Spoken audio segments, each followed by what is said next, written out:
It's 1898, and you're taking part in excavations in Saqqara. This place, not far away from Cairo, is full of ancient tombs and pyramids. You're in your Indiana Jones mood and hope to find something really phenomenal to become famous. Gold, manuscripts, treasure maps, mummies of famous pharaohs. Wait, a wooden bird? You're really disappointed as it looks like a regular toy. An old one, but still. Little do you know that years later, someone would propose that your bird was actually an ancient monoplane.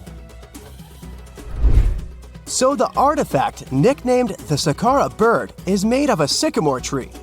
The birdie has a wingspan of just 7 inches and weighs around 40 grams. A perfect original souvenir from Egypt, I would say. It's over 2,000 years old and looks pretty plain, without any carvings of feathers or other intricate ornaments. It has a beak and eyes, though, which makes our find look like a hawk, the emblem of the deity Horus. Its tail is rather unusual as it's squared, looks weirdly upright, and it seems like the sunken part of it was the place for a now missing piece. Humans love solving a good mystery, so there have been several attempts to explain the use of the birdie. First, quite simply, is that it was a ceremonial object. The second idea is that it was a toy for a child from some well-off family. It could have been some sort of boomerang, which was a popular concept in ancient Egypt. Then there was a theory that the bird had been used as a weather vane. But this one has been debunked as the figure doesn't have any holes or markings, except for the one made at the museum in Cairo to fix the exhibit on a stick. So there was no way to hang it in the past. Almost a century after the bird was found, Egyptologist Dr. Khalil Masiha proposed a new theory that it could have been a model of a monoplane. He believed the bird was missing a horizontal tailplane. Otherwise, it had its wings set at a right angle, similar to that of modern planes. It could have worked to generate the aerodynamic lift necessary for flights. Dr. Masiha also claimed that it was common at that time to place miniature models of technological inventions in tombs. So, did the ancient Egyptians really invent the plane in 200 BCE? That would make the Wright brothers, who are considered the inventors of aviation, really upset. They made one of their first flights only in 1903. There's just one way to know for sure, and that is to test the model. But you know, the ancient museum in Cairo would unlikely let one of their cherished exhibits fly around like a toy. That's why glider designer Martin Gregory built a similar model, this time of balsa wood, and concluded that even with the missing tailplane, the plane wasn't much of a flyer. Case solved? Not really. This didn't sound convincing enough to the History Channel, so they invited an aerodynamics expert to build another replica of the bird. He tested it in weather conditions similar to those in Egypt and was impressed with the little plane's abilities. So, if they did invent the prototype of a plane back in the times of pharaohs, it would be a good example of an oupart. That's an out-of-place artifact, an object that's way ahead of its time in terms of technology or history. And the Saqqara bird isn't the only example of such a revolutionary concept. In 1901, a group of divers retrieved the Antikythera mechanism from an underwater shipwreck near the Greek island of Antikythera. It's been dubbed the world's first analog computer, and it's currently dated around 100 BCE. The bronze mechanism could tell the position of the sun, moon, planets, and stars, as well as the lunar phase, the dates of upcoming solar eclipses, and even the speed at which the moon moves through the sky. No one's sure who used it and how or where it was made, but it's obvious that it's extremely precise and way too advanced for its time. The first flushing toilets in the world were invented in the middle of the 20th century. Just kidding. The ancient Minoans on the Mediterranean island of Crete and the Indus Valley civilization both came up with this brilliant invention at the same time, around 4,000 years ago. The plumbing and sanitation were so well done that no one managed to design anything better until 2,000 years later. One ancient Minoan lavatory was discovered at the Palace of Knossos. It looks like it had a wooden seat set over a tunnel that directed water from a rooftop reservoir to an underground sewer. Other varieties got water from jugs. Only the super rich people could afford all this glory. So if you wanted to shop for real estate back then, the flushing toilet would be a telltale sign you were in the rich neighborhood. Automated doors became a cool, seemingly new invention back in 1931. But the technology behind them is actually much older. Think the 1st century CE old. Mathematician and engineer Heron of Alexandria came up with a hydraulic system to open and close temple doors. To bring it into action, you need to light a fire to produce heat. There was a brass pot under the fire, half filled with water. The inventor connected the brass pot to containers that acted as weights. When the fire was burning, the water moved into the containers. They went down and pulled the ropes. It was nothing like a supermarket door that opens in front of you before you even have time to think. Heron's door took hours to open, and there was no way to stop the process. That's why they only opened the doors once a day before people entered the temple, to add some mysticism at the temple during ceremonies. Spooky. Looks like the first ever battery was invented in Baghdad around 2,000 years ago. A German archaeologist found this oval-shaped clay jar in 1938.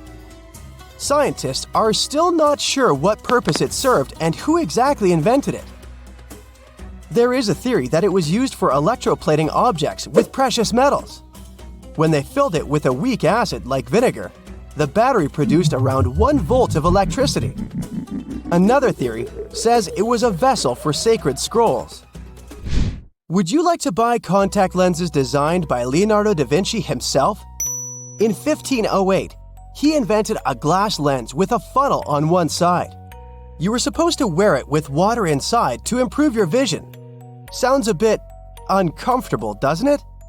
So, around a century later, French scientist René Descartes decided to improve the idea and make the cornea contact the future lenses. Contacts because they contact your eyes, get it? The glass tube with liquid did help improve vision, but blinking was sadly impossible. 2.5 centuries later, new technologies in the glass industry let scientists design contacts that would fit in the eye and even let the wearer blink. Thanks, guys! Still, those lenses were made of heavy blown glass and didn't let the eye breathe. About 50 years later, contacts became plastic, lightweight, unbreakable, and scratch-resistant, but still covering the entire eye. And then, in 1948, an English optical technician accidentally sanded down a plastic lens and figured out they'd still be in place even if they covered only the cornea. Imagine you're living in 19th century London and need to send a message to New York. It would have taken about 10 days to get there by ship. So when delivery time went from days to hours in 1858, it was a true sensation. The first message was sent by Queen Victoria herself. It was all made possible thanks to the transatlantic telegraph cable, running under the ocean. Sadly, the new cool invention only lasted a few weeks.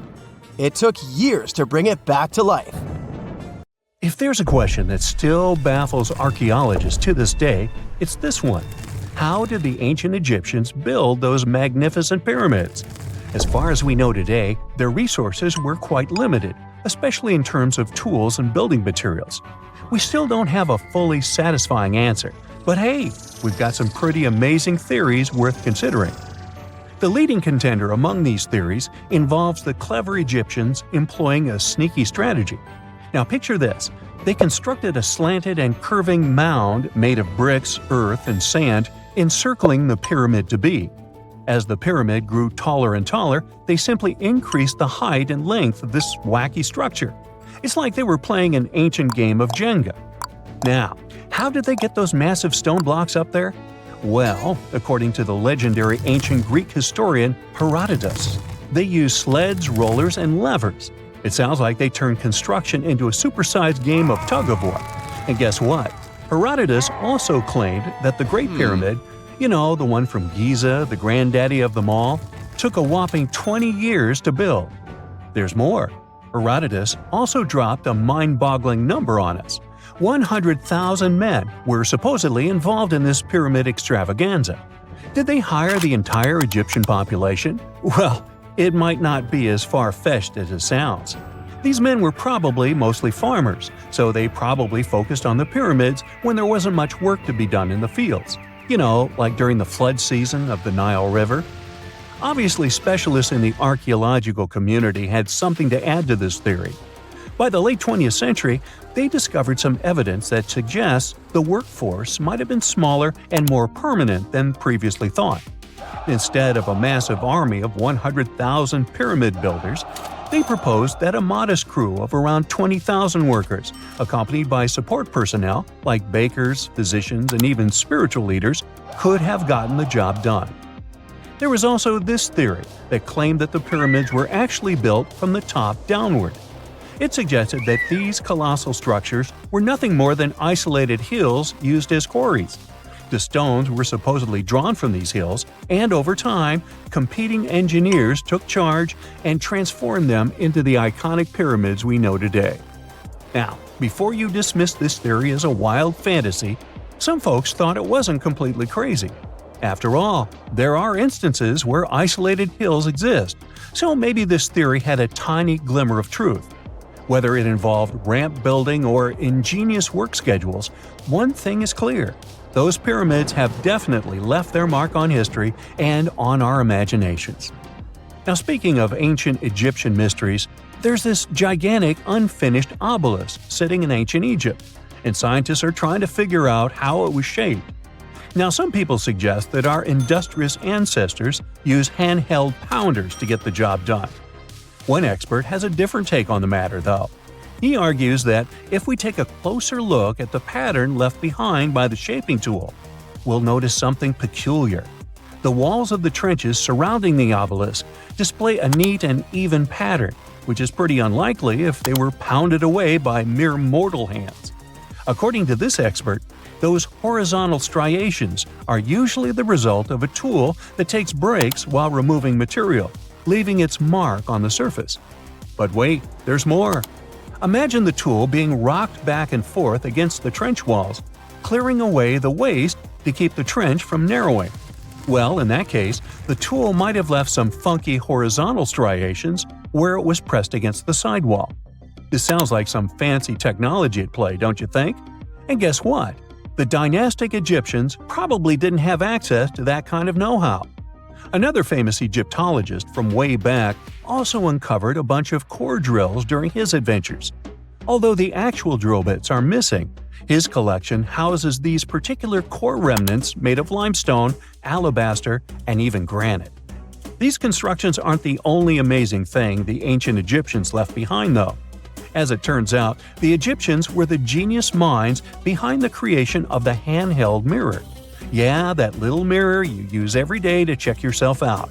But here's the twist. These mirrors are like pieces of art. They were decorated with inscriptions and figures. But that's not all. The Egyptians had a serious concern with their appearance. They knew the importance of personal hygiene and looking fabulous. So, in their quest for pearly whites, they invented toothbrushes and toothpaste. Dental problems were pretty common back then, and their smiles weren't exactly all white. Dentistry wasn't their strongest suit, you see. Maybe their minds were distracted by all that pyramid building. So that doesn't mean those ancient toothpaste recipes weren't amazing. One delightful concoction included rock salt, mint, dried iris petals, and pepper. Some brave dentists in the 21st century tried it out, and it worked pretty well. Ground-up ash was also used in another recipe to create a tooth cleansing paste. Mint was missing, so that didn't do much for their breath. That's when the genius Egyptians came up with the world's first breath mints. They made tablets from heated spices like cinnamon, and they mixed it with honey. Now, let's shift gears to home decor, Egyptian style. They surely took ornamentation to the next level. Well, the concept of decorating furniture started in Mesopotamia. The Egyptians cranked it up a notch. They went all out with different colors of ink and even developed various weights of paper. Oh, and let's not forget about those cute little area rugs we all have in our homes today. Guess who came up with the idea? Yep, the Egyptians. They used the versatile papyrus plant to make those cozy rugs. And speaking of trends, the Egyptians loved their knickknacks. They had an assortment of small figurines in the shapes of cats, dogs, and people. These statues were made from various materials, like simple sun-dried mud to the ultimate bling of gold. It all depended on how loaded you were. The Egyptians were also all about farming, and they knew that clean water was crucial for their crops and animals. That's why they came up with some nifty inventions and techniques to make sure their land was fertile and their plants were happy. First off, they had the genius idea of using ox-drawn plows. They had two types of plows, heavy and light. The heavy plow would strut its stuff, cutting deep furrows in the soil, while the lighter plow followed behind, fluffing up the earth. But they didn't stop there. After plowing, the Egyptians would break up clumps of soil and sow the rows with seeds. To give those seeds a good old squish into the furrows, they'd march their livestock across the field, effectively closing up the furrows. But hey, all that hard work would be pointless if their seeds were as dry as the Sahara. That's where irrigation comes into play. The Egyptians were so good at it that other cultures, like the Greeks and Romans, couldn't help but copy their techniques. Now let's switch gears and talk about the marvelous architecture of ancient Egypt. These folks weren't just skilled farmers, they were also architectural maestros. They built these fancy canals to carry water to farms and villages, and boy, did they know how to make those canals look pretty. Just imagine strolling along a canal lined with ornate structures. The pharaoh Ramesses the Great was quite the overachiever when it came to construction. One of his mind-blowing creations was the construction located at Abu Simbel. This building was designed so that twice a year, the sun would shine directly into it and illuminate the statues of Ramesses. And let's not forget about the corbelled arch. Without this architectural gem, we'd be missing out on some mind-boggling structures like the Great Pyramid. The Egyptians knew how to make things stand tall and proud, thanks to their engineering and construction wizardry. They built grand halls and inner sanctums that make your jaw drop, and some of these temples doubled as astronomical observatories. Secant, cosine, tangent, sine, 3.14159. Yeah, that was the cheer we heard coming from the trigonometry club back in the day. For the rest of us in math class, terms such as sine, tangent, and pi were just bewildering. Who invented these and why? Was their only purpose to make it harder for students? Well, not quite. Trigonometry was invented by the ancient Egyptians. They needed this knowledge to construct pyramids, and they did a pretty good job too. The Great Pyramid in Giza still stands today, some 4,500 years after it was built. No recalls either. So let's get out of that classroom and on a journey through time to reveal the secrets behind the ancient Egyptians' precision. Here you are, standing on the Great Pyramid's construction site, some 9 miles from Cairo. Well, the city still isn't there, as you're surrounded only by the desert and teams of construction workers. They're transporting large stone blocks weighing 2.5 tons each. They're inside a wooden sled that sits on large rollers. A crew of 8 men rolls these blocks along the ground. You immediately think of the rollers on a supermarket cash register. The principle is exactly the same, but the scale is greater, much greater. Scientists estimate that the Egyptians used 2.3 million such blocks in the Great Pyramid alone. And the block in front of you is one of the lighter ones. The heaviest of them weighed up to 15 tons. But where did all these blocks come from? Most of them originated from quarries around Giza. It's not that impressive, you think, but wait until you hear how ancient engineers transported the granite used in construction over 500 miles to the pyramid. There were no railways or highways back then, but the mighty Nile was always there. Researchers even believe that the Egyptians dug a canal to connect the Nile directly to the pyramid's construction site. All they had to do then was to wait for the flood season to begin, and voila! The rising water levels floated the heavy stone blocks for them. But how did they lift the enormous stones on dry land to stack them up to the top? Did they use oversized cranes? Well, ancient Egyptians worked around this problem, literally speaking. One of the workers is now pointing to the giant ramp going around the pyramid they're building. This is how a mountain road zigzags its way to the top. If the ramp went directly to the top of the pyramid, then workers couldn't pull the stone blocks along it. It would be too steep. Scientists have calculated that 8% could be the maximum incline. So ancient Egyptians just extended the ramp around the pyramid. Again, these are all theories, as the ramp could have been inside the pyramid, as some researchers suggest. The exact building method is still a mystery, guarded by the Sphinx. That's its real name, right? Wrong. As the Great Sphinx is just the statue's alias. You know, the name writers take when they want to hide their true identity, or a singer's stage name. The Sphinx's real name, translated from Egyptian, means Horus in the horizon. That was the name for the Egyptian deity of the sky. The trail of mystery doesn't end there. As a man walks past you with a bucket of paint, he's going to add a touch of color to the Great Sphinx. Researchers found specks of this red color next to its ear. That was some strong paint, as it survived for thousands of years. You are now standing straight in front of the Sphinx. You look up. It's very tall, right? 66 feet to be precise. Now resist the urge to take a selfie. You can do it. Now you notice something else. It looks like the Sphinx is in the center of a giant triangle in the back. That's one side of the Great Pyramid. And no, your eyes are not playing tricks on you.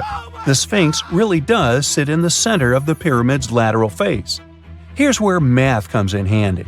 A pyramid has 4 sides, called lateral faces. There's also a 5th face, the base, but that's not visible. It's, wait for it, face down. The Sphinx has one last mystery to reveal: its age. Scientists agree that Pharaoh Khafre built the Sphinx. He ruled after his father, who had built a great pyramid nearby. So both structures were finished around the same time. Let's talk about numbers again. You've heard of Cleopatra, the Egyptian princess described as a woman of great beauty. Hello? She saw the pyramids, but she lived closer to the time of the first iPhone than the time of the people who built the pyramids. Fascinating, right? You can see thousands of people around you. They're working hard to build the pharaoh's tomb. But how many of them are there exactly? One Greek philosopher estimated there were as many as 100,000 workers. Seems like an okay number for such an enormous structure, but it can't be true. Science simply can't back up this number. Egyptologists put the total number of workers at 30,000. And yes, Indiana Jones was one of them, at least on the big screen, but he showed up late. Egyptologists know a lot about the pyramids, but not everything. Not because they don't want to, but because they haven't yet dug up enough evidence. They can only guess how the building process went. First, engineers would arrive to choose the right spot and do the necessary measurements. That's why they needed all that complicated math. Then, it's time for sourcing the material, the large stone blocks I mentioned earlier. When boats deliver them to the site of the future pyramid, workers can finally do their thing. They operated in smaller groups, but there were at least 2,000 of them chiseling and carving away at any given time. Sounds like a typical construction site today? Well, that's because it is, just thousands of years ago. It's amazing what ancient Egyptians were able to achieve with just copper and stone tools. The pyramid is now complete in front of you. But is it the same pyramid we see today? Why is this structure shining bright in the desert sun? Isn't it supposed to be a dusty yellow color? Well, no. Human activity and the elements have completely stripped the outer layer of stones over time.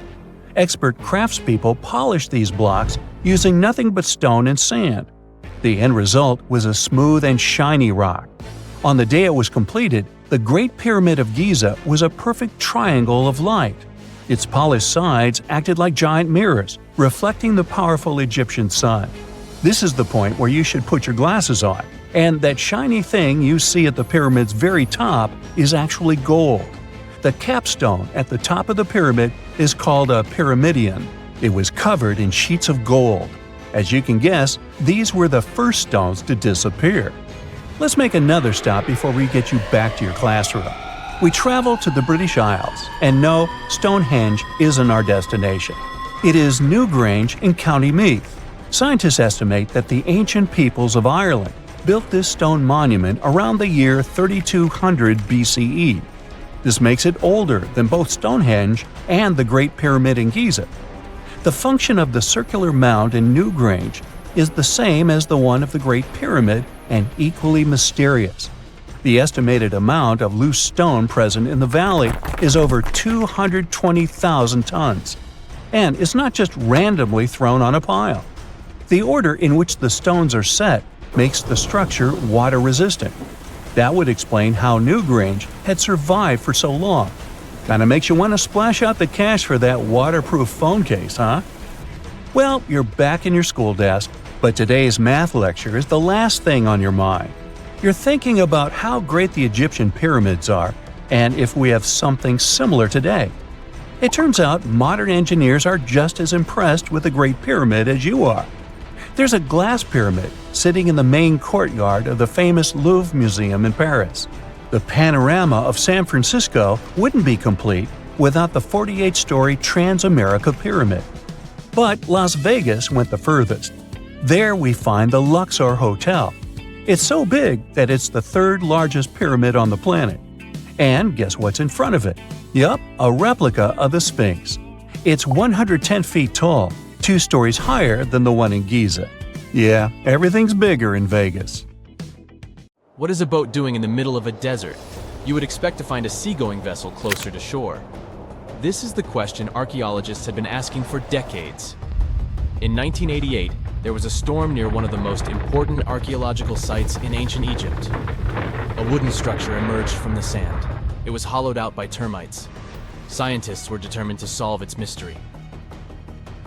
In 2000, they began excavating the site near Abydos, Ubidos. An American team of experts soon discovered a boat that was 70 feet long, and it wasn't alone. In total, there were 14 boats neatly resting next to each other. It was impossible to completely dig out the boats because of their poor condition. Luckily, the wood was preserved enough to get a sample. Analyses revealed that the boats were around 5,000 years old, the oldest fleet in human history to this date.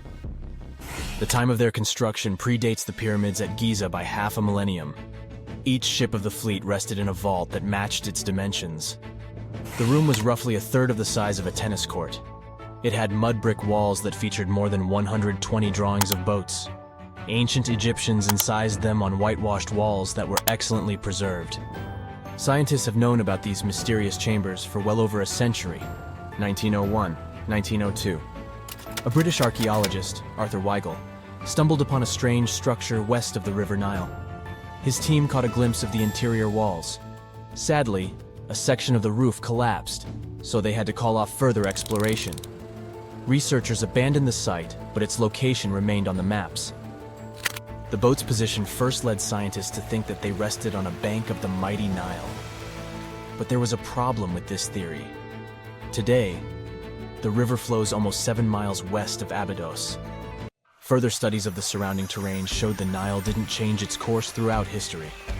Also, if the boats floated near a dock, they would be in unstable positions. The 14 vessels at Abydos were perfectly parallel to each other. There was only one conclusion possible. Someone had deliberately placed them like that. They must have gone through a lot of effort. Each boat had enough room for up to 30 rowers. These vessels could really float. They weren't models, but scholars still don't know if they actually sailed any body of water in ancient Egypt. This doesn't diminish the importance of the find. Previously, archaeologists found only small-scale models. In King Tut's tomb alone, there were 35 boat models. For a long time, these figurines were the only clues as to how ancient Egyptian vessels looked like. The boat's design confirms that they were the real deal. They are the earliest surviving examples of something called built boats. Ancient people constructed primitive vessels by hollowing out large tree trunks. The alternative was reed that was tied together to form a raft. The boats at Abydos had planks tied together. This was a major breakthrough in shipbuilding. During their lifetime, The boats must have seemed impressive. Timber was a valuable commodity at the time. There was no wood in the desert. Cedar had to be imported from Lebanon. The only person who could afford such luxury was the pharaoh. Studying the area around the ancient fleet provided more answers. Scientists discovered a mud brick structure where Egyptians worshipped the pharaoh. Its approximate date of construction matches that of the wooden boats. The same bricks out of which this building was made were used to encase the fleet. At the time of their construction, the rooms they were stored in had a ceiling. That's the section that archaeologists stumbled upon in the early 20th century. Just like mummies and coffins, these marvelous ships rested inside splendid vaults. The exterior of these rooms was also impressive. The outer walls originally had a plaster of white limestone. It reflected sunlight. In the desert sun, the structure housing the boats must have shone from miles away. Ancient Egyptian builders used the same technique to cover the pyramids 500 years later. Today, their surface looks jagged, but it wasn't always like this. When they were constructed, the pyramids had a top layer of fine white limestone. Their surface was smooth and it gleamed in the sunlight. Instead of stairs, the outer layer of the pyramids was more of a sleek ramp. Archaeologists were left with one final question. Which pharaoh owned the fleet? The answer lay just a mile from the site. This is where the tomb of a pharaoh from the 5th dynasty rested, King Senwosret III. Its time and style of construction matched the ones of the chambers with boats. The very end of his rule might explain how the boats ended up in the middle of the desert. The pharaoh probably passed away in northern Egypt. Then his body was transported down the Nile to Abydos in a marvelous procession of decorated boats. The vessels were later lowered to chambers near the final resting place of their owner. This had a symbolic meaning. In the ancient Egyptians' belief system, ships played a key role. Their supreme deity was Ra. He traveled through the sky during the day in the form of the sun. At nighttime, he sailed through the netherworld in a solar boat. The pharaoh identified himself with Ra. That's why he needed boats in the afterlife. That was the only way to regenerate himself. Just as the sun rises every day above the horizon. This belief existed for thousands of years. The more famous Pharaoh Khufu also had a ship. Scientists found it in 1954 next to his pyramid at Giza. It is some 4 centuries younger than the fleet at Abydos, but Khufu's ship was almost 2 times longer. The Great Pyramid of Giza and King Tut's tomb are some of the most famous archaeological finds in Egypt. But there are many more secrets hiding beneath the endless sands of the Sahara Desert. Recently, 2020, archaeologists found a lost city there. They have labeled it as the most important discovery since King Tut's tomb, 1922. The city of Aten is some 3,000 years old. Historians hope it will give them a unique insight into the everyday life of ancient Egyptians. The famous archaeologist and Egyptologist Zahi Hawass proclaimed the site a lost golden city. Aten sits some 300 miles south of Egypt's capital, Cairo. It is close to the famous Valley of the Kings. Archaeologists first found sections of mud brick walls that spread out in all directions. They discovered complete rooms with tools of everyday life inside. The research team unearthed a bakery, a residential neighborhood, and an administrative district. They all date back to the time when the Egyptian civilization was the wealthiest in its long history. They were also the first to make objects from iron. In 1911, scientists found a set of iron beads near a village in Lower Egypt, El Girza. These are the earliest known iron artifacts. The discovery is literally out of this world. Ancient people made them by beating into shape a piece of a meteorite. The 9 beads were once part of an ornate necklace. They are now blackened and corroded, which is perfectly normal for a piece of jewelry that is over 5,000 years old. They consist of an iron-nickel alloy. Researchers were impressed by the skill of ancient jewelers who processed the beads. Their craftsmanship is more impressive when you think that they didn't know the stellar origins of the material. The Great Pyramid of Giza also has a remarkable feature. An international research group investigated the electromagnetic response of the structure to radio waves. They found that the pyramid has the ability to concentrate electromagnetic energy inside it. This occurred inside its chambers as well as under the pyramid's base. It contains an underground, unfinished chamber. It seems that the electromagnetic response is connected with the properties of limestone, the Great Pyramid's main building material. The research results might have a practical application. The way solar cells and nanosensors function could be improved by this remarkable find. X-rays are a type of invisible radiation that can pass through our bodies and objects. They're very important in the field of medicine because they allow doctors to see inside our bodies without having to perform surgery. Now, let's dive into how X-rays work. They're a kind of electromagnetic radiation, just like light or radio waves. However, they have much higher energy than light, which makes them able to go through objects that light cannot. Imagine you have a powerful flashlight. If you try to shine it through a wall, the light won't go through because the wall is too thick. But these rays have enough energy to go through walls and even our bodies. The discovery of X-rays happened by accident in the late 19th century. A scientist was experimenting with cathode rays, which are a type of radiation. He was working in his lab and noticed that a nearby fluorescent screen started to glow, even though it was not directly exposed to the cathode rays. He realized that something invisible was causing the fluorescence, and he named it X-ray, because X is the mathematical symbol for something unknown. He continued experimenting with such rays and discovered that they could pass through many objects, like flesh and bones, but not through denser materials like metal.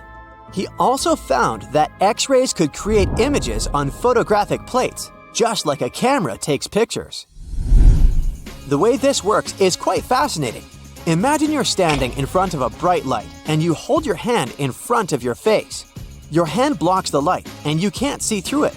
But if you place a sheet of tissue paper in front of your hand, some light will pass through, and you'll be able to see the outline of your hand.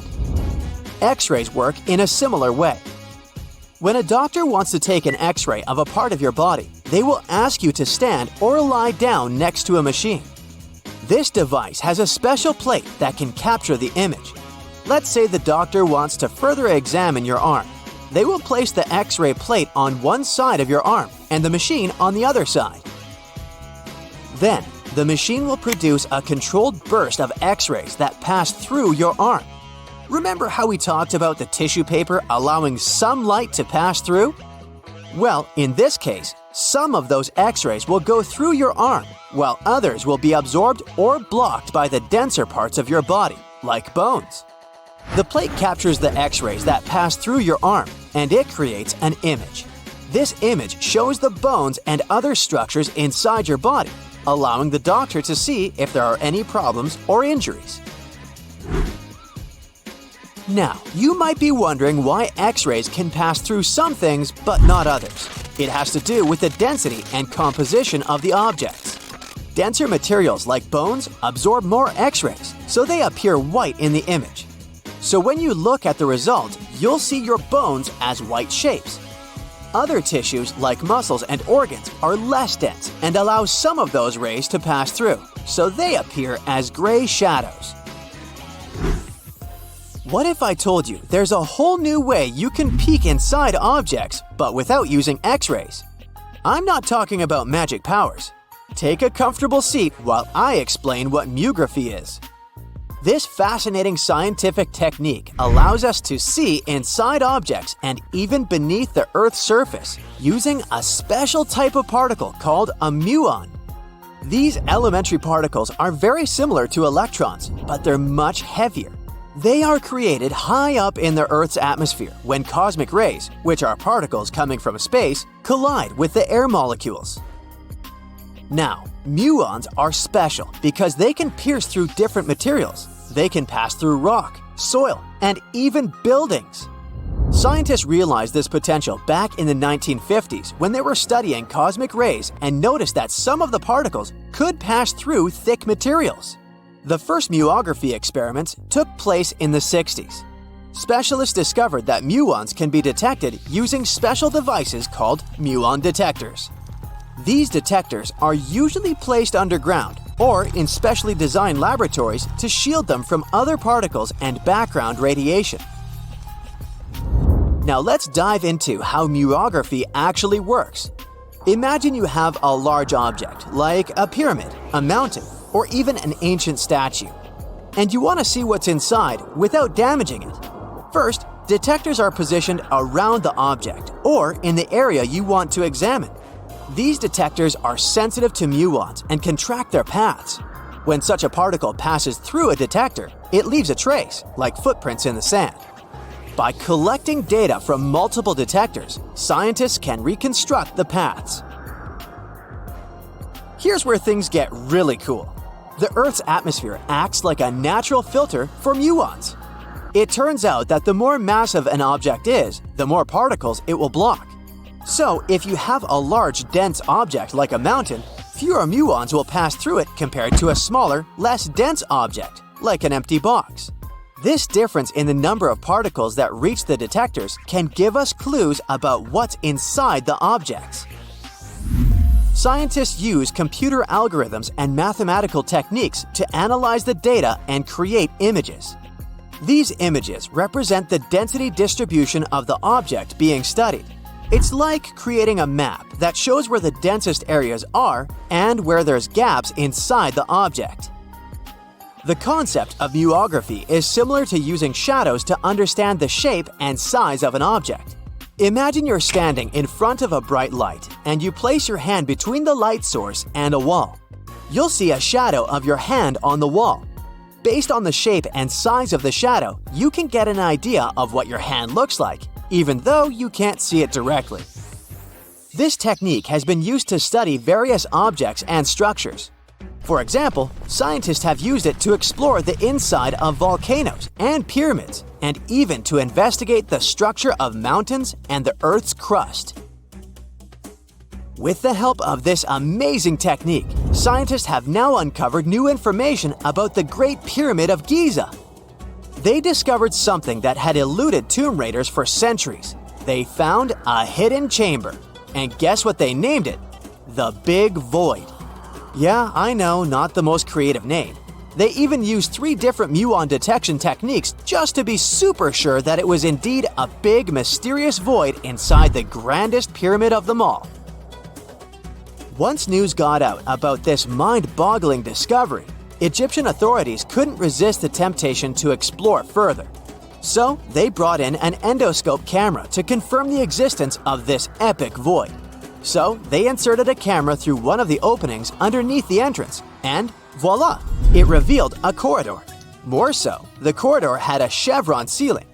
I can't help but imagine the ancient Egyptians using it as a cool dance floor. Another team of scientists decided to take another shot at scanning this newfound void. According to them, the Great Pyramid of Giza is a pioneer in the pyramid game. It used a technique called chevron to cover internal structures and keep them from collapsing. Now, why did the ancient Egyptians build this corridor and the grand void it leads to? One theory suggests that the corridor was built to relieve pressure inside the pyramid. Another theory says that the void could be a result of the pyramid's construction process. It could have been an internal ramp used to move roof blocks into position, and then it was left there or filled loosely with rubble. According to other enthusiastic explorers, there might be another burial chamber waiting to be discovered. They believe that the pyramids were built with a dash of randomness in the construction process. As the builders worked their magic, they realized that some chambers wouldn't be able to handle the weight of a majestic sarcophagus. So they made adjustments on the fly, creating new plans as they went along. Imagine working 7 days a week on a large-scale construction site. You, along with thousands of others, carry millions of stone blocks and put them on top of each other according to a complex system. You work without modern construction equipment.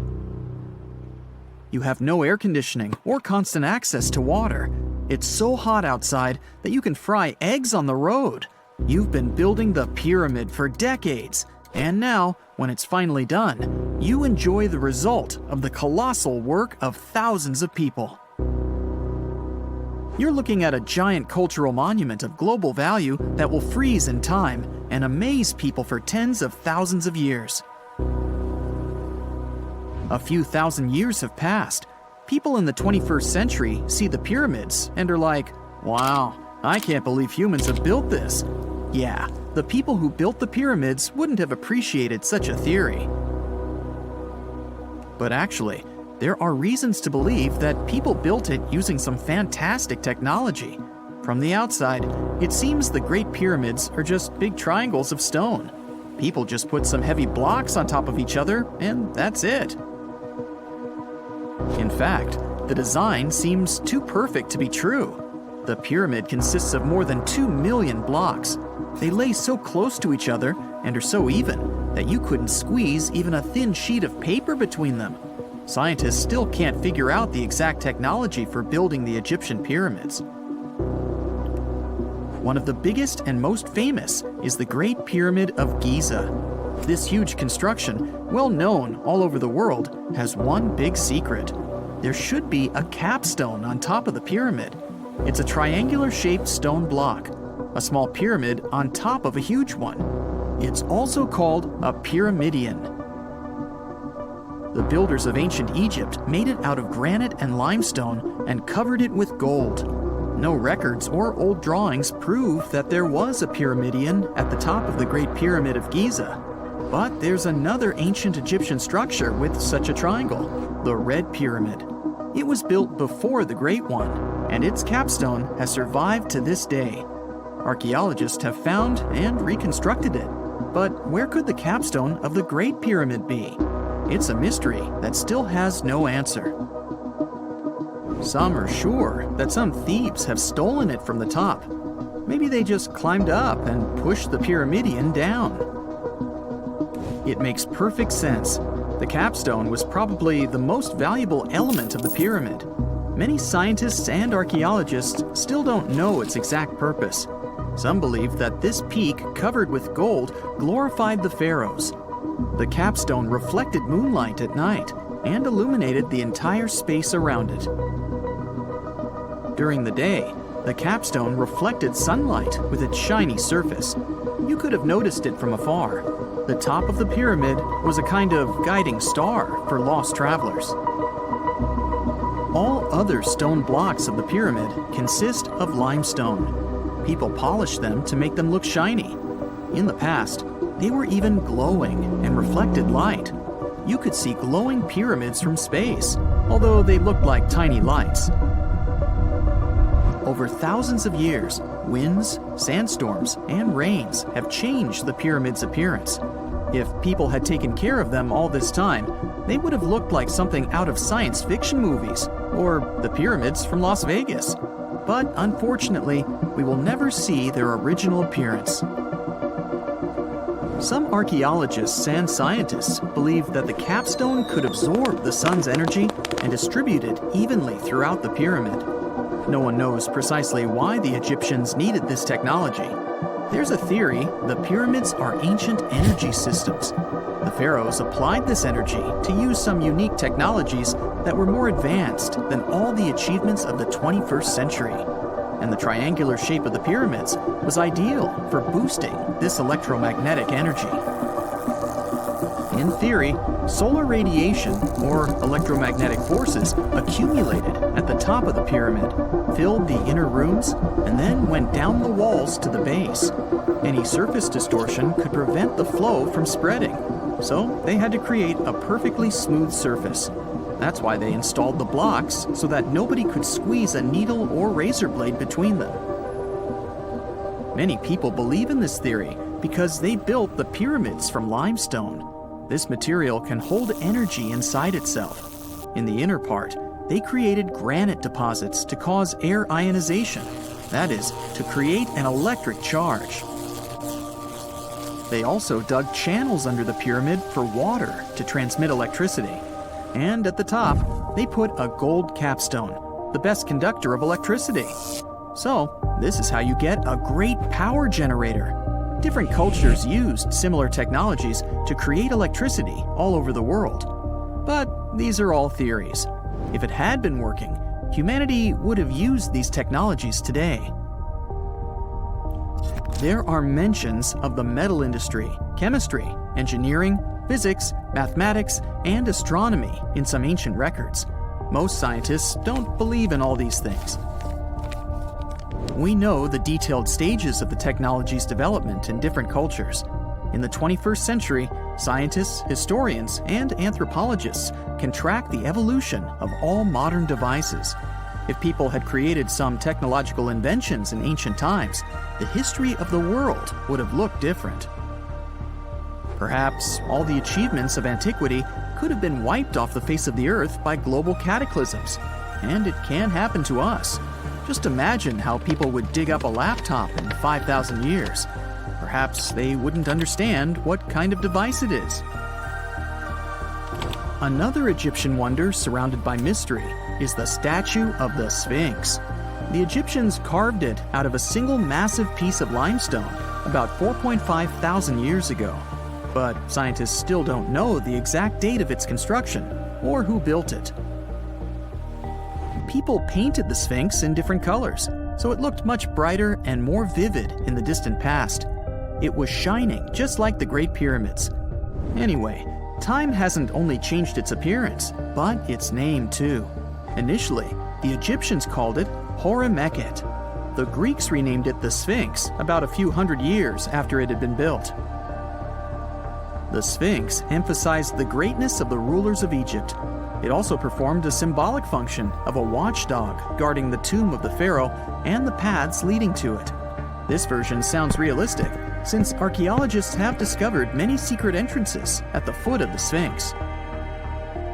Perhaps these rooms and intricate tunnels lead to underground halls with treasures.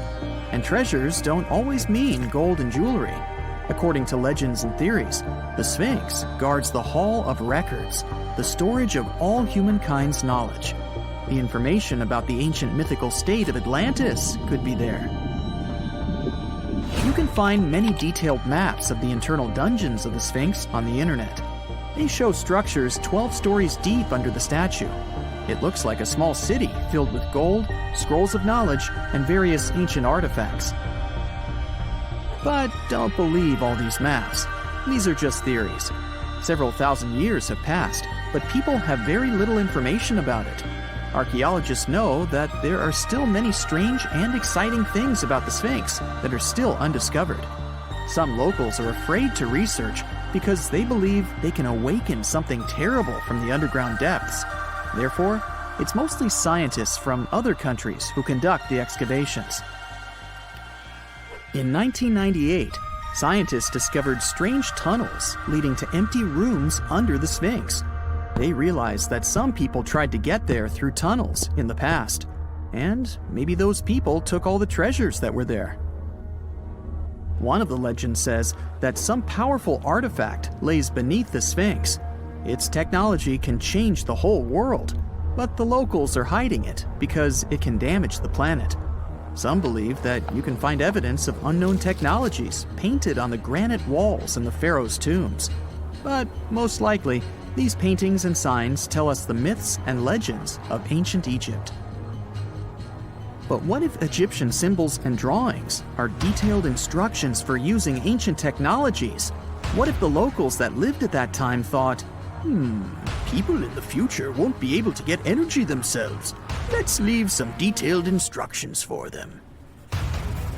Anyway, there are many riddles and theories. In reality, the search for answers is a dangerous undertaking, since it's not easy to get into the underground halls. Excavations can ruin the structure of the entire Sphinx. Any person inside the tunnels may get lost and never be able to find their way back. Besides, it costs a lot of money. Now, what would be awesome is if people could invent some device that could scan underground areas and show their detailed models. And now we're off to almost 5,000 years ago. Let me take you to ancient Egypt, where back in 2550 BC, guess what? The construction of the Great Pyramids of Giza started. People learned to build cathedrals and skyscrapers, but it wasn't until recently that these massive buildings appeared. It's still a mystery to even modern scientists how these pyramids were built 5,000 years ago. No wonder they are one of the 7 wonders of the ancient world. They're also the oldest of them and the only wonder of the ancient world that still exists in the 21st century. It must have taken a lot of cooperation to build a thing that massive, even for today's metrics. But the Giza pyramids weren't the first pyramids ever. The first one, called the Step Pyramid, was built around 80 years before the first Pyramid of Giza in 2630 BC for King Djoser. It wasn't meant to be extraordinary, but ended up being quite impressive. It was a pyramid of 6 stepped layers of stone. It was 204 feet high, which is as tall as a 19-story building. And it was the tallest building that existed at that time. It wasn't just a pyramid though, it was surrounded by a whole complex of buildings, including even courtyards. In ancient Egypt, people believed in the afterlife, so everyone, especially kings, wanted to make sure they had everything they needed to get ready for it. Here's why the pyramid complex was perfectly supplied with a lot of objects people used every day. The complex included a pyramid and a kind of a palace. Those buildings had many things the king loved and might need one day, like furniture, food, and gold vessels. After Djoser, building pyramids became common practice, but many pyramids weren't finished. It would usually take about 20 years to build one, but many rulers reigned way less than that. Overall, there are more than 100 pyramids. The most famous pyramids are the Great Pyramids of Giza. The first one and the biggest one was built for Pharaoh Khufu, around 2550 BC. Initially, it was 481 feet tall, which is as tall as a 40-story building. The second pyramid was built for Khufu's son, Pharaoh Khafre, around 2520 BC. It's just a bit shorter, usually standing at 471 feet high, a 39-story building. This is the pyramid with the famous statue of the Sphinx. Sphinxes have a lion's body and a human head. They were built to guard important areas. This one has the head of Pharaoh Khafre and is guarding his pyramid, facing the sunrise. The Sphinx is most well known and is one of the world's biggest and oldest statues. Originally, it had red color and did have a nose. It's still possible to see the trace of red pigment by its ears. But no one knows exactly when the nose disappeared. For some time, the Sphinx was sort of hidden underground, being covered with sand up to its shoulders. Luckily, in the early 1800s, an adventurer with a team of 160 people dug it out. The third Pyramid of Giza is the smallest one, being more than twice shorter. Originally, it was 218 feet high, about the height of a 20-story building. Built in 2490 BC, it was a pyramid for Khafre's son, Menkaure. The pyramids are designed to align with the points of the compass, and their sides symbolize the rays of the sun. But back at the time, there were no compasses. Ancient Egyptians figured out the directions themselves, and with amazing precision. To align the pyramids, they used 2 constellations. Originally, the pyramids were covered in smooth white limestone and had a gold-silver top to reflect the sun. Later, the white limestone was taken from the pyramids by other kings and used for other buildings. Scientists estimated that ancient Egyptians used about 2.3 million stone blocks to build the first pyramid. Each block weighed more than 1 ton. This is the weight of a rhino. Some blocks were even bigger, being almost as heavy as an elephant. 4.5 millennia ago, there was no modern equipment to help build it. There were no machines, no wheels, and even no steel. The only metal available to them was copper. Even today, scientists aren't sure how the Egyptians managed to build the pyramids. There are no records left that would shed light on it. Some even think that Egyptians wanted to keep it as their secret and didn't even record it on purpose. Many believe that poor people and foreigners built the pyramids, but it's not true. Actually, the builders were very skilled workers, and they were fed and paid well. The archaeologists claim that the builders lived in a nearby temporary city and were a highly organized community with a strong leader. Scientists say that around 20,000 people worked on each pyramid complex, and it took about 20 years to build each. It probably was a national project. The construction site was large in resources, and food and essentials were likely to be contributed from all parts of Egypt. Even with all that support, it remains unclear how people managed to cut, transport, and assemble those huge stones. One of the theories suggests the stones were most likely transported on boats down the Nile River. Then, there was a harder part. They had to be moved to the construction site. For that, they probably used wooden sleds. It wasn't very hard to pull them because the sand mixed with the right amount of water was pretty slick. And 10 people could move a sled even with a rock weighing 1 ton pretty easily. Finally, One last problem. The stones had to be lifted and put into place.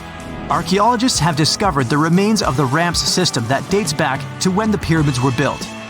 Most likely, the Egyptians designed a unique system to move and pull huge stone blocks, but no one knows what it looked like exactly. The most common opinion is that there were several ramps around the pyramid to help move the blocks. The ramp was growing with the pyramid getting higher. They suppose people were walking up the stairs, pulling the stone on the wooden sled up in the middle on the sandy ramp. But this is just one of the options. Others say that the ramps were going around the pyramid. Some say the ramps were inside the pyramid. But we'll never know for sure, and it'll forever remain a mystery, just like the ancient Egyptians wanted. Surprisingly, there's not much inside the pyramids. Most of it is just solid stone with very little open space. But let's take a quick look inside the biggest of the pyramids of Giza.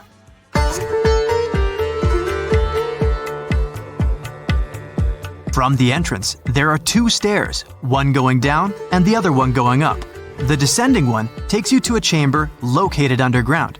That's where the pharaohs are, but not in this pyramid because Khufu wanted to stay higher. The underground room is partly unfinished. The room with Khufu's sarcophagus is called the King's Chamber. It's upstairs and then through the tall and long Grand Gallery. Below the King's Chamber, there's a room called the Queen's Chamber. There are no queens though, and no one is sure why the room is called this. Unfortunately, none of these have any hieroglyphs on the wall. They're just bare. If you want to see them, you should go to the other rooms that are decorated.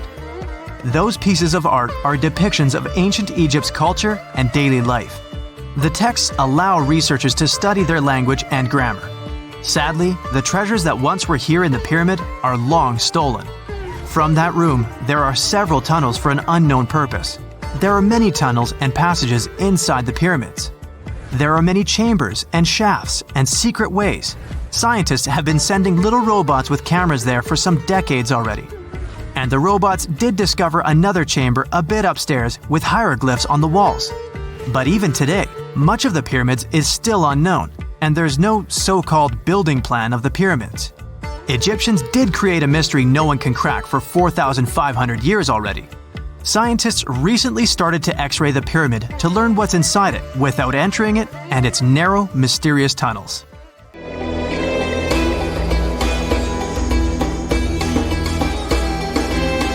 The Great Pyramid was created as the final resting place of ancient Egyptian monarch Khufu. According to legend, French leader Napoleon entered the Great Pyramid and came back out looking shaken and super pale. He never revealed what he saw inside, but whatever it was is said to have affected him for the rest of his life. When Napoleon entered the pyramid, he would have walked through a super tight and ascending passageway. He'd then go through another passageway, known as the Great Chamber. This corridor would have been much taller than the previous one, and would have cobbles too. He'd then reach the King's Chamber, the centerpiece of the Great Pyramid, which was lined with huge blocks of granite. But it wouldn't have looked as grand as we might imagine. There are no hieroglyphics decorating its walls, as Egyptians only began decorating the burial chambers of pyramids much later on. The pharaoh's tombs deep inside the pyramid would have also been filled with treasures, from chunks of gold to the world's most expensive jewelry. But this would have all been looted a long time ago. The only thing that probably would have been left in there would have been a huge sarcophagus, which would have once contained the king's mummy. He'd also have to walk past the Queen's Chamber. This room most likely didn't hold any queens though, as pyramids were usually only built for one person. There are mysterious tunnels leading from here.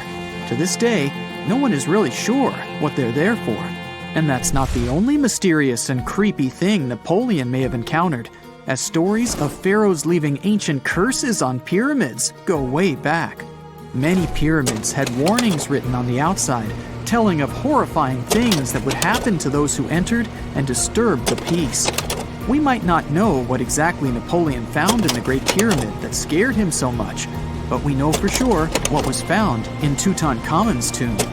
Tutankhamun was an ancient Egyptian pharaoh who was only 8 or 9 years old when he took to the throne. He became a cultural phenomenon when his tomb was discovered almost completely intact in 1922. His pyramid sits in the Valley of Kings in Thebes, modern Luxor, which is in Egypt. Unlike the Great Pyramid, Tutankhamun's tomb was covered in beautiful wall decorations. The walls told the story of how he would travel to the afterlife through the underworld. Egyptians believed all people would have to take this journey, so they would fill their tombs with objects and paintings to help them get there. There'd also be spells painted on the walls. They believed this would help people pass over to the next realm. The journey would be pretty long, and for that reason, the ancient Egyptians would also fill the pyramids with food. Tutankhamun's pyramid was filled with 8 fruit baskets. They even found something called gingerbread fruit in there. The rooms were jam-packed with furniture, statues, clothes, and staffs, amongst a whole bunch of other things. You'd likely find a lot of clothes and expensive jewelry in the pyramids as well. The ancient Egyptians wanted their ancestors to travel in style to the afterlife. They put Tutankhamun in his final resting place with over 50 pieces of clothing, all of the highest quality. There were tunics, scarves, gloves, and headdresses, and a ton of jewelry. Bracelets, pendants, necklaces, rings, and scarabs for protection were all found inside. Each of them was made of gold or precious stones. There were also fans made of ostrich feathers to keep the old pharaoh cool in the hot Egyptian sun. But the temperature inside the pyramids never actually went above 68 degrees Fahrenheit. The ancient Egyptians developed a super cool air conditioning system that we don't fully understand even today. Tutankhamun's pyramid also contained 130 walking sticks made from ebony, ivory, silver, and gold to help him on his journey. There were 3 chariots hidden away in case he got tired of all the walking. They also put 11 boat paddles inside, but there was no sign of any boat. The pyramids would be littered with the pharaoh's favorite scents and perfumes. During the excavation of Tutankhamun's pyramid, it quickly became clear that it had been robbed during ancient times. There was damage to doors and traces of oils left in empty jars. It looks like someone raided the pyramid for gold and the scents, perfumes, and oils that had been left for King Tut. There was still a bit of perfume, which was made from coconut oil and frankincense, left in one bottle. It seems like Pharaoh Tutankhamun loved board games. There was an ivory traveling set of senet in his pyramid. Although we don't know for sure exactly how to play it, we have figured out it was sort of an ancient Egyptian version of backgammon. It looks like it was a 2-player game where the goal was to knock your opponent off the board. Not really sure who Tutankhamun's mummy was supposed to play with, though. The ancient Egyptians had some rituals that may seem pretty strange to us. For example, they used to shave their eyebrows off if they ever lost a cat. So it's not too surprising they put some really weird things inside pyramids. Archaeologists discovered a collection of mummified cats and scarab beetles in pyramids that date back more than 4,000 years. They were found in the pyramids of Saqqara, which is south of Cairo. They also found a bunch of makeup kits and mirrors inside. Makeup was worn proudly by both men and women in ancient Egyptian times. Eyeliner was the most popular cosmetic. The Rosetta Stone was one of the best discoveries ever made in pyramids. It was found by our man Napoleon Bonaparte and his team. It's a black granite rock that dates back to 196 BCE. It's transcribed in Greek, Demotic, and hieroglyphic. When it was translated in 1822, we got the key to understanding ancient Egyptian hieroglyphics for the very first time.